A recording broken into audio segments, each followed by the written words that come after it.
It is I, Voidhead. Today, we explore the human ear, a rather delicate and complex system that allows us to both hear and connect with the world.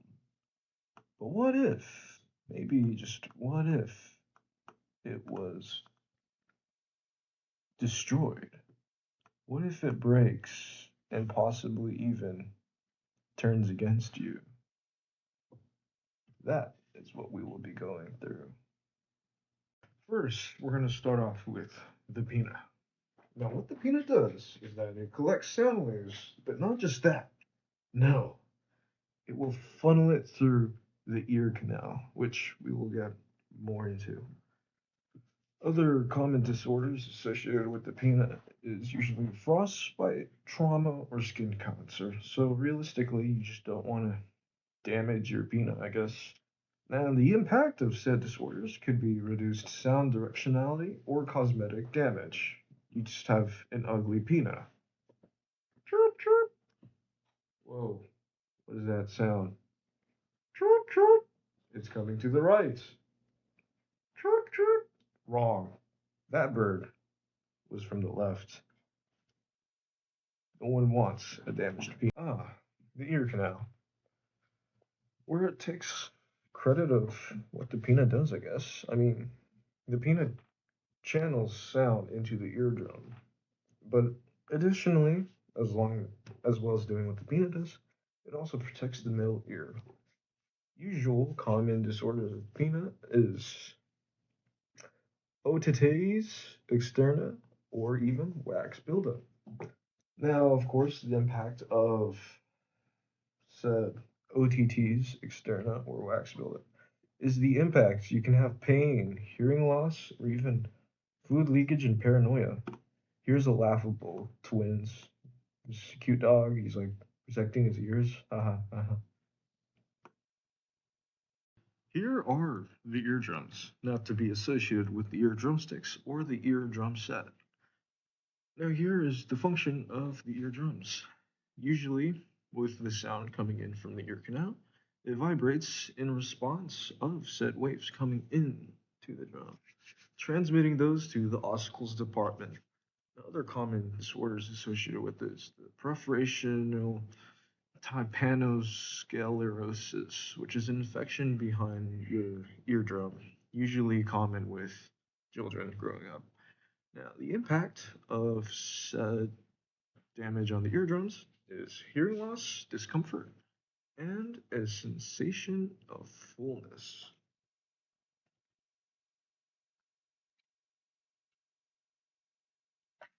I'm sorry, I didn't quite hear that.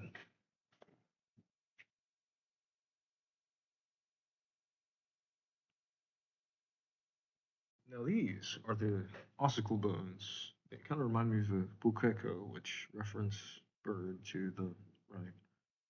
These amplify the vibrations from the eardrum all the way to the inner ear. Common disorders usually associated with this are otosclerosis, which is bone growth, or dislocation, which ends up reducing the sound transmission.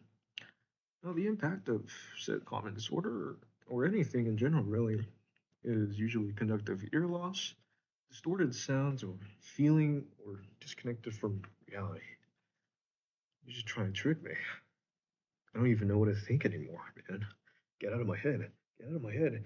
Is the nice, cute oval window, which the function is to transfer mechanical vibrations from the stapes to the fluid in the cochlea.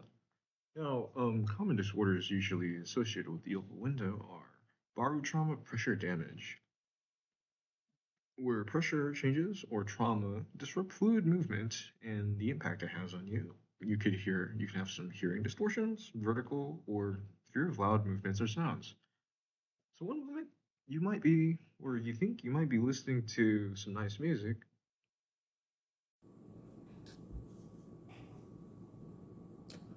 Might be the souls of the wicked, doomed to an eternity. Class quiz, everyone.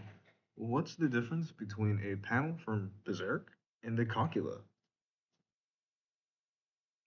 If you answered none, you were utterly correct. I have no idea where these ugly looking snails come from, but now apparently they reside within our ears. But they do serve a purpose. Like they transfer vibrations from the cocula from our neural signals to our brain. Now, common disorders are sensorial neural hearing loss, which is hearing loss that occurs due to damage near the inner ear or the auditory nerve. Conditions like, hearing a lot of yelling or aging often contribute to hearing loss. Now, the impact of hearing loss is usually just permanent hearing loss, auditory hallucinations, or even emotional distress. The basilar membrane, which separates the sound frequencies along the coccygeal length, usually common disorders similar to the other one, noise trauma and aging. Don't want to listen, but unfortunately you're forced to grow up. And the impact is degeneration usually reduces the ability to distinguish pitch. I, for the love of me, could be screaming in agony, but to someone else, it's merely whispers. Today, when I learned that we had both hair in our noses and hair in our ears, well, what do? Well, they detect sound vibrations and trigger nerve impulses. Some common disorders usually associated with it is usually just noise-induced damage. Hair cells will die from old age, loud sound, or medication. Sometimes medication could really do a funky thing for your hairs. Now, the impact is irreversible hearing loss, isolation, and high sensitivity, hypersensitivity to sound. Ah! I can't hear anything.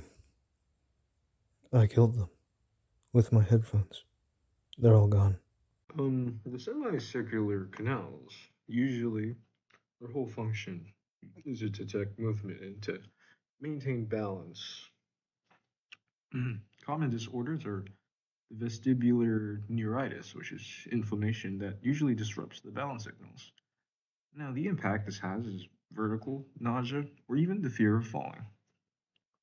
In the next 5 seconds, Brandon will slip somehow. Yikes. Finally, we will conclude with the auditory nerve. Now, the purpose of this